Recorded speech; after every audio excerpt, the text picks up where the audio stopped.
तू हिरे माझा मितवा प्रेक्षकांनो जबरदस्त मालिका टर्निंग पॉइंट वरती आलेली आहे। मालिकेमध्ये आता एक एक एक एक समीकरण उलगडत चाललेत आणि आता 25 मार्चच्या भागामध्ये जो काही जबराट गेम झालेला आहे राजेशचा, आता तो गेम तर एकदम जबरदस्त आहे।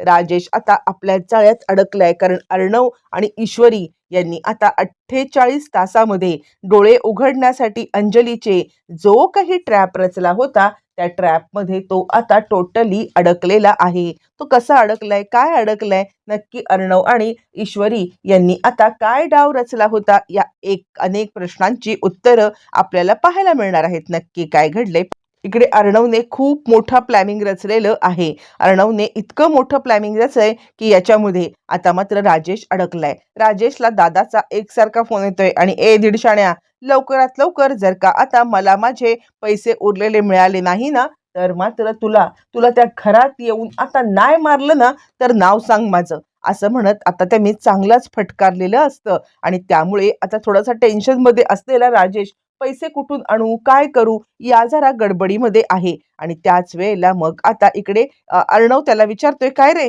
झालंय तरी काय तुझं, आता जरा काहीतरी गडबडलेलं दिसतंय। यावरती तो म्हणतो, माझं काही गडबडलेलं नाहीये, मी एकदम निवांत आहे। पण त्याचा हा कॉन्फिडन्स जरा आता इकडे अर्णवला थोडासा त्रासदायक वाटतोय आणि तो ईश्वरीला सांगतोय की त्याचा कॉन्फिडन्स बघता काहीतरी त्याच्या डोक्यात शिजतंय। त्यावरती ईश्वरी सांगायला लागते, हे बघ त्याला आता अडकवणं इतकं सोपं नाहीये। त्यावरती मग आता अर्णव ईश्वरीला सांगायला लागतो, मी त्या दादाला सांगितलंय सारखा त्याच्या मागे पैशाचा तकाता लाव। ज्या वेळेला सारखा आता पैशाचा तकाता त्याच्या मागे लागेल ना, त्याच वेळेला आता इकडे त्याला त्याला या सगळ्यामध्ये पैशाची गरज लागली की तो काहीतरी असं पाऊल उचलेल ना की ज्याच्यामुळे आपण त्याला पकडू शकू। यावरती मग आता ईश्वरी सांगायला लागते, मग तर चांगलंच आहे ना। यावरती तो म्हणतो, पण करायचं काय? ईश्वरी म्हणते, माझ्या डोक्यात एक प्लॅन आहे, म्हणजे आता हा माणूस पैशाची चोरी करायला सुद्धा कमी करणार नाहीये। तुम्हाला माहितीये का, मागच्या वेळेला सुवर्ण पादुका चोरण्याचा जो काही त्यांनी आता घाट घातला होता, हा सुद्धा घाट आपल्याला माहिती आहे ना। आणि आता सुद्धा आपण त्याला अडकवायचं असेल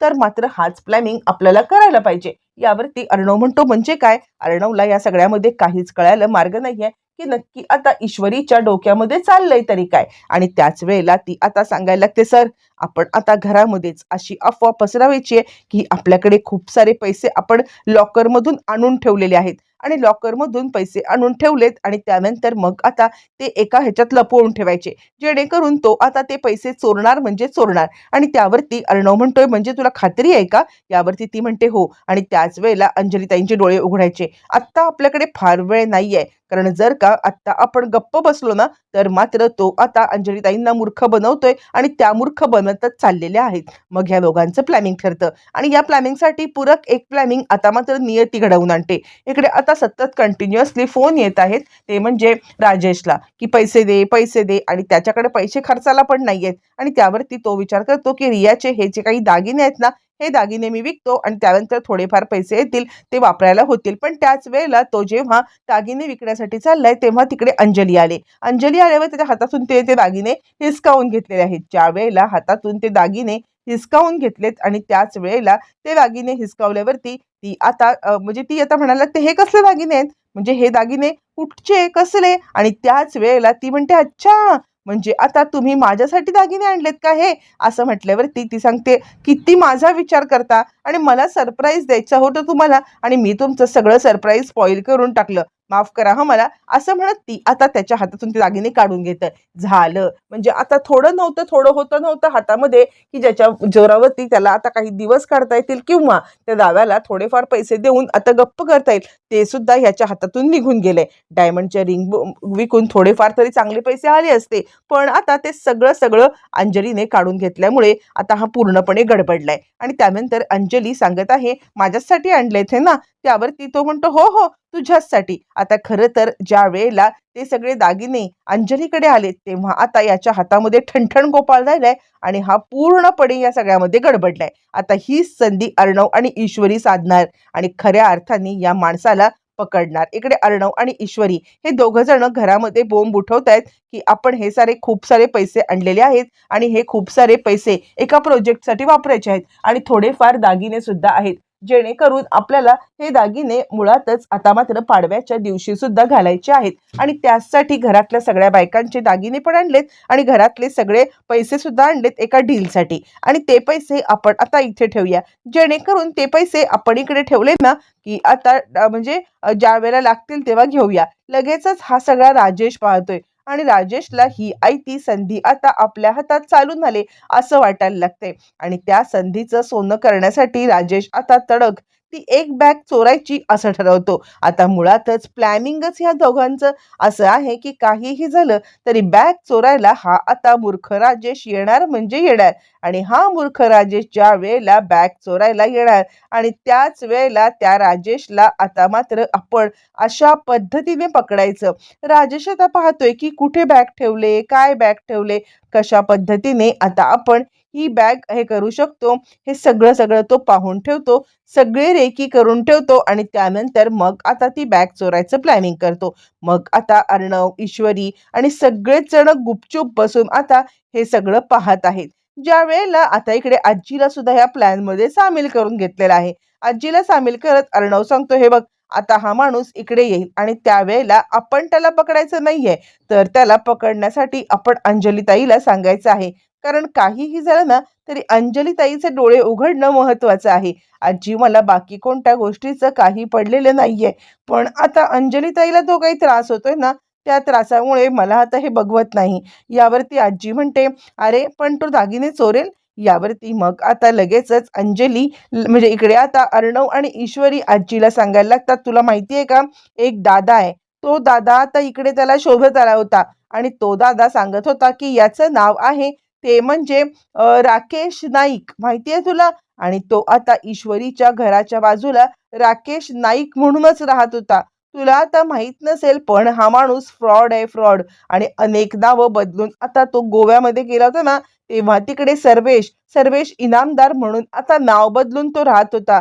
आजी तुला माहित नाहीये, अनेक गोष्टी ह्यांनी ज्या काही केल्यात ना त्या गोष्टी आम्ही जे काही बोलतोय ना की शलाकाचा खून, तर हो, राकेश नाईक बनून ह्यांनी शलाकाचा खून केलाय. आणि त्यावरती आजी म्हणते, काय बोलताय, इतका महाभयंकर माणूस आहे हा.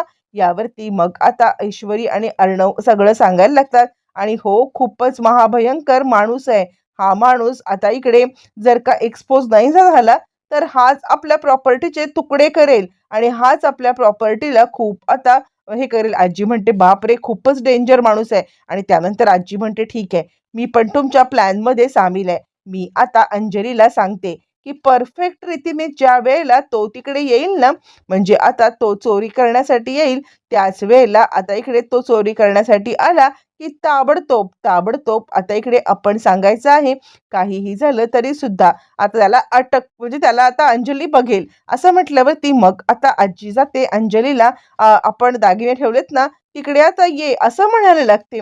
अंजली ज्या वेळेला तिकडे यायला निघते तोपर्यंत हे दोघं जण दबा धरून बसलेले आहेत. ज्या वेळेला हे दबा धरून बसतात तोपर्यंत आता मात्र इकडे अर्णवला फोन आलेला आहे. अर्णवला फोन आलाय, काय राजेश, असं म्हणत तो आता जोरात किंचाळलाय आणि आता राजेशचं खूप मोठं कारस्थान इकडे समोर आलेलं आहे. त्यावरती आजी म्हणते, काय रे, काय झालं. त्यावरती अर्णव सांगायला लागतो की काही नाही आजी, अगं हाने तर खूपच मोठा फ्रॉड करून ठेवलेला आहे. गोव्याला जी कोणती मुलगी आहे ना त्या मुलीने याच्या विरुद्ध कंप्लेंट केले आणि ती आता इकडे येणारच आहे. हा म्हणे तिचे दागिने घेऊन पसार झालाय. असं म्हटल्यावरती आता सगळे घाबरलेत. पण त्याच वेळेला पुढचं प्लॅनिंग सुरू. इकडे आता इकडे तिकडे पाहत लगेचच दागिने चोरण्यासाठी आलेला आहे तो म्हणजे राजेश. राजेश इकडे तिकडे पाहतोय आणि त्याच वेळेला आजी इकडे अंजलीला सांगते, फक्त माझ्यासोबत चल आणि समोर जे काही दिसते ना ते फक्त पहा, स्वतःला त्रास करून घेऊ नको. असं म्हटल्यावरती आता ती सांगते, तुझं काय आहे. त्यावरती आजी सांगते, 48 तास आता तू चिंटू आणि ईश्वरीला दिलेस ना तर याच 48 तासाचा हिशोब आता तुला द्यायला मी आलेली आहे. त्यावरती ती म्हणते, 48 तास तर संपत आले, काय ह्यांनी सिद्ध केलंय. त्यावरती आजी म्हणते, तुला सिद्ध करायचं त्यांना, चल माझ्यासोबत. असं म्हणत मग आता त्याच वेळेला हा राजेश पैसे आणि दागिने चोरण्यासाठी तिकडे आलेला आहे आणि नेमकी तिकडे ईश्वरी आलेली आहे. ईश्वरी ज्या वेळेला तिकडे येते आणि ईश्वरी, अर्णव आणि आजी तिकडे येते आणि मग अंजली पण पाठोपाठ येते.